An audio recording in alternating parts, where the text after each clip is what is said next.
Oke, halo selamat pagi anak-anak kelas 10 IPS. Setelah kita kemarin mempelajari materi tentang ruang lingkup biologi, sekarang kita akan mempelajari tentang keanekaragaman hayati di Indonesia. Materi ini cukup Miss Niken berikan sekali ini, jadi besok minggu depan kita akan mempelajari materi virus, materi yang baru lagi. Nah, Miss Niken sepintas mau jelaskan tentang keanekaragaman hayati di Indonesia. Oke, yang pertama keanekaragaman hayati di Indonesia itu kenapa ya kok keanekaragaman ini sangat banyak terjadi di Indonesia. Nah ini karena Indonesia itu terletak pada 6 derajat lintang utara sampai 11 derajat lintang selatan dan 95 derajat bujur timur sampai 141 derajat bujur timur. Jadi dengan posisi geografi seperti ini membuat negara Indonesia mendapatkan sinar matahari yang cukup kuat sepanjang tahun dan iklimnya pun juga tropis. Nah, dengan demikian di sini bahwa Indonesia memiliki iklim tropis dan dilewati oleh garis khatulistiwa.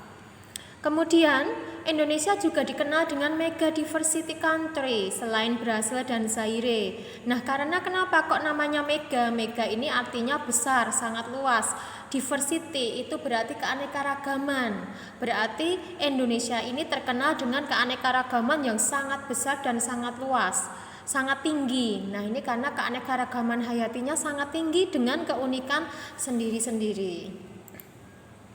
Kemudian Alfred Russel Wallace dan Weber ini merupakan ilmuwan yang membagi wilayah persebaran hewan dan tumbuhan yang ada di Indonesia menjadi 3 zona.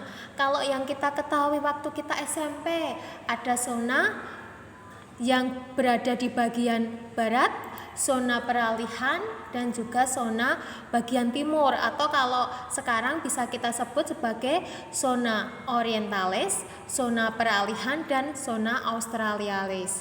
Nah, zona orientalis ini merupakan zona di mana keanekaragaman hayatinya itu mirip dengan hewan-hewan atau flora fauna wilayah Asia. Sedangkan kalau peralihan ini atau ini dulu australis ini berarti faunanya atau floranya atau keanekaragaman hayatinya itu memiliki ciri yang mirip dengan negara yang ada di Australia. Nah, sedangkan zona peralihan ini memiliki bagian baik dari zona orientalis maupun dari zona Australia. Berarti peralihan ini istilahnya adalah zona campuran. Nah, ada beberapa faktor penyebab biodiversitas di Indonesia.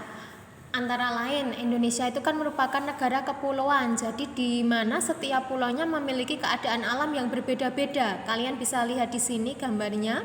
Nah, ini ada garis Wallace tadi, ilmuwan tadi, dan di sini ada garis Weber. Berarti yang ada di zona ini merupakan wilayah di zona Asia atau zona sebelah barat. Sedangkan yang di tengah-tengahnya antara Wallace dan Weber ini merupakan zona peralihan. Nah, yang di sebelah sini, Papua, Australia, ini adalah wilayah di zona australialis. Kemudian selain banyak pulau tadi, itu akan meningkatkan tingkat endemis yang tinggi. Jadi banyak pulau itu akan ada banyak keanekaragaman hayati dengan tingkat endemis yang tinggi. Endemis itu apa sih, Miss? Endemis itu di mana flora atau fauna itu sendiri hanya ada dan tumbuh atau hanya ada dan berada di wilayah Indonesia itu sendiri. Contohnya Pulau Komodo, berarti wilayahnya itu hanya didominasi oleh hewan komodo. Kemudian bunga Rafflesia arnoldi ini hanya ditemukan di daerah Sumatera, berarti di wilayah lain tidak ada. Itu namanya yang dimaksud dengan endemis. Sama seperti komodo tadi. Jadi komodo tadi hanya ditemui di Pulau Komodo. Selebihnya itu bukan hewan endemis. Jadi semisal nih beda lagi kalau umpamanya komodo yang dari Pulau Komodo kita ambil, kita tangkarkan di Juruk, itu beda lagi. Walaupun demikian, Komodo merupakan hewan endemis di Pulau Komodo. Kemudian, setiap zona geografi memiliki karakter yang berbeda-beda. Iya, bagian Sumatera itu berbeda dengan Kalimantan, Kalimantan berbeda dengan yang ada di daerah Jawa, kemudian Jawa pun juga akan berbeda dari daerah Papua. Karena wilayah laut yang luas dengan biodiversitas spesifiknya. Oke, contohnya ini. Kemudian lagi, apa sih hewan-hewan khas yang ada pada zona orientalis yang tadi sudah Miss Niken katakan? Berarti zona ini adalah zona Asia ya. Ada badak Jawa, harimau Sumatera. Ini salah satu contohnya. Kemudian Miss Niken klik lagi. Kalau hewan-hewan di daerah zona peralihan bagaimana? Nah, hewan-hewan yang ada di zona peralihan itu ada burung maleo, anoa, komodo, babi rusa. Ini yang ada di wilayah Sulawesi, Maluku, seperti itu. Kemudian hewan yang ada di daerah zona australialis ini biasanya ditemukan di daerah mana? Papua. Contohnya adalah nuri, kanguru pohon, kuskus, dan walabi, serta masih banyak contoh yang lainnya. Kemudian kita masuk ke penyebaran flora di zona orientalis. Oke, ada banyak flora di zona orientalis ini. Nah, ciri-cirinya kalau flora atau tanaman yang ada di daerah orientalis atau wilayah Asia itu memiliki berbagai jenis tumbuhan kayu yang berharga, misalnya jati, meranti, kerueng yang biasanya kita pakai untuk mebel. Yang kedua, dia selalu hidup sepanjang tahun dan bersifat heterogen. Heterogen itu maksudnya apa, Miss? Heterogen itu berarti satu wilayah dia memiliki berbagai macam jenis tumbuhan. Itu heterogen. Jadi yang kalau lawannya berarti homogen. Kalau homogen itu contohnya kayak hutan pinus ya khusus, hutan itu khusus tanaman pinus, yang lain tidak ada. Itu biasanya ada di daerah taiga. Oke, kita masuk lagi. Sedangkan flora untuk di daerah peralihan. Nih contohnya ada anggrek. Anggrek itu kan berarti bisa jadi merupakan tipe dari Australiais, bisa jadi tipe dari Asia. Makanya dia berada di zona peralihan. Ada cendana, ada cengkeh, dan seterusnya. Kemudian apa sih manfaat keanekaragaman hayati? Kita perlu bersyukur loh. Negara kita ini merupakan negara yang penuh dengan keanekaragaman hayati. Karena apa? Ada manfaatnya. Yang pertama, dari nilai konsumtif. Nah, akan memberikan manusia sumber daya untuk mencukupi kebutuhan pangan. Nih, misal nih, negara kita tidak memiliki keanekaragaman hayati, maka setiap hari kita hanya makannya mungkin daging, atau setiap hari ada sayuran hanya itu yang kita temukan terus. Nah, itu salah satu manfaatnya adalah memiliki nilai konsumtif. Ada padi, jagung, kemudian untuk perumahan ada kayu jati, ada kayu meranti untuk membuat perumahan. Kemudian yang paling penting nih kalau di Indonesia itu adalah rempah-rempahnya. Contohnya kunyit, jahe, temulawak, itu untuk kesehatan. Kemudian selain nilai konsumtif, apa Miss? Yaitu nilai ekonomi. Nah, nilai ekonomi ini dapat dijual, belikan, dan dihargai dengan uang. Contohnya, rotan atau kayu jati tadi yang biasa kita bikin untuk perumahan bisa kita ekspor ke luar negeri. Kemudian rempah-rempah yang kita miliki, karena di luar negeri nggak ada rempah-rempah ya. Kalau toh pun ada juga sangat sedikit, tidak seperti di negara kita yang sangat melimpah. Nah, itu bisa kita jual ke luar negeri, kita jadikan untuk aset perekonomian negara. Contohnya seperti itu.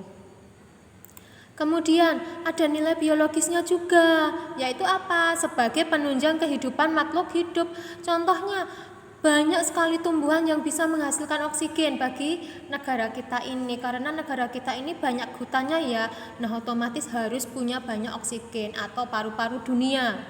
Hutan yang ada di negara kita bisa dianggap sebagai paru-paru dunia. Kemudian selain nilai biologis, ada nilai ekologisnya, yaitu peranannya dalam mempertahankan kelestarian ekosistem. Contohnya keberadaan terumbu karang untuk menjaga ekosistem ikan dan beberapa hewan lainnya. Itu salah satu fungsi dari keanekaragaman hayati. Ada terumbu karang, kemudian terumbu karang ini pun juga dipengaruhi oleh beberapa kondisi lingkungan yang ada di sekitarnya. Nah, itu fungsi dari keanekaragaman. Kalau toh cuma di situ adanya cuma ikan, tidak ada terumbu karang, ya mungkin bisa jadi ikannya keberlangsungan hidupnya akan rendah karena terumbu karang ini ternyata bisa memberikan simpanan makanan bagi hewan-hewan yang ada di perairan.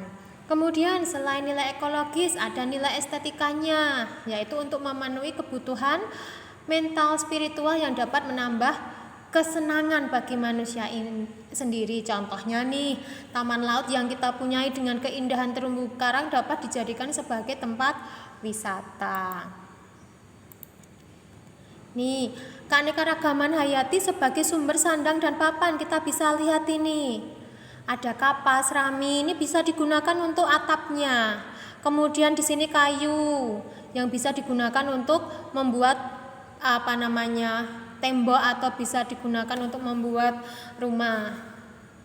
Kemudian kalau sumber pangan contohnya untuk karbohidrat ada padi, jagung, singkong. Kalau protein ya kedelai, kecipir. Lemak itu ada ikan, daging, telur. Sumber vitamin buah-buahan, sumber mineral juga dapat kita peroleh dari sayur-sayuran. Nah, ini tadi yang Miss Niken jelaskan sebagai sumber pendapatan atau devisa negara adalah dengan menjual sumber daya yang kita miliki itu ke negara lain untuk mendapatkan sumber pendapatan atau devisa. Walaupun demikian, kita tidak boleh mengeksploitasi sumber daya kita yang berbagai macam banyak manfaatnya ini langsung ke luar negeri atau kita jual ke luar negeri. Kita juga tidak boleh seperti itu. Nah, alangkah baiknya kita bisa mengolah sumber daya yang kita miliki untuk bermanfaat bagi negara kita sendiri. Nih, sebagai sumber plasma nutfah. Plasma nutfah itu mendapatkan sifat unggul. Nah, itu jangan dijual dong ke luar negeri. Kita manfaatkan di Indonesia. Seperti itu. Kemudian manfaat keindahan tadi sudah ya sebagai tempat wisata. Kemudian yang paling penting apa sih? Kondisi hutan yang begitu banyak di negara kita dapat menjaga kestabilan iklim global, yaitu mempertahankan suhu dan kelembaban udara. Coba kalau di negara kita tidak punya hutan, bisa suhunya sangat panas sekali dan itu akan mempengaruhi keanekaragaman hayati, akan mempengaruhi ekosistem lingkungan. Contohnya seperti itu. Nah, sebagai nilai sosial budaya yaitu sebagai tempat rekreasi, pariwisata untuk mempertahankan tradisi. Nih contohnya. Nah, sekarang kita mau masuk nih ke konservasi atau ke keanekaragaman hayati. Konservasi keanekaragaman hayati. Oke, ada beberapa pelestarian. Konservasi itu pelestarian keanekaragaman hayati. Yang pertama adalah pelestarian in situ, namanya aja in, berarti perlindungan terhadap hewan dan tumbuhan yang sesuai dengan habitat aslinya. Yang tadi Miss Niken katakan adalah hewan endemik. Contohnya pelestarian komodo ya di Pulau Komodo karena memang komodo ini asalnya dari Pulau Komodo. Kemudian ada badak Jawa di ujung kulon, berarti ya pelestarian badak ya memang karena adanya di ujung kulon, makanya kita katakan pelestarian in situ, berarti pelestarian yang dilakukan di dalam habitatnya. Kemudian yang kedua ada pelestarian ex situ. Pelestarian ex situ itu adalah perlindungan dan pemeliharaan hewan atau tumbuhan di luar habitatnya. Contohnya adalah kebun botani, kemudian kebun koleksi. Kalau kalian pernah ke kebun raya Bogor, nah kebun raya Bogor ini adalah kebun yang memang dibuat untuk pelestarian ex situ. Di sini berbagai macam tumbuhan ada semuanya, dari rumput-rumputan sampai tumbuhan tinggi, bahkan sampai pinus, sampai tumbuhan yang memiliki karakter musim dingin di sini ada. Memang kita lindungi, kita pelihara di situ. Nah, berikut ini adalah materi yang sudah Miss Niken share ini, yang Miss Niken rekam ini. Ini adalah materi untuk minggu depan ya, berarti materi untuk tanggal 17. Untuk materi tanggal 17 bisa dilihat-lihat saja, bisa dipahami. Nanti minggu depannya lagi kita akan masuk ke materi virus. Oke, terima kasih anak-anak kelas 10.